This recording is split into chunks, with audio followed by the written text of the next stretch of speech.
ایک غریب آدمی کی کہانی۔ ایک غریب آدمی تھا جو لکڑیاں بیچ کر اپنا گزارا کرتا تھا۔ وہ ہمیشہ جنگل میں جا کر لکڑیاں کاٹتا اور انہیں بازار میں بیچتا تھا۔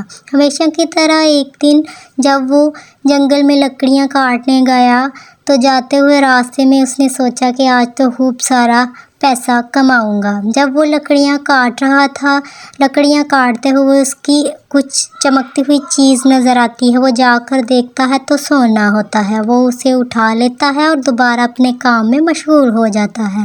دوبارہ اس کو کسی کے رونے کی آواز آتی ہے۔ وہ آگے بڑھ کر دیکھتا ہے تو اس کو کچھ نظر نہیں آتا۔ دوبارہ وہ دیکھتا ہے تو اس کو ایک عورت نظر آتی ہے جو بیٹھی رو رہی تھی۔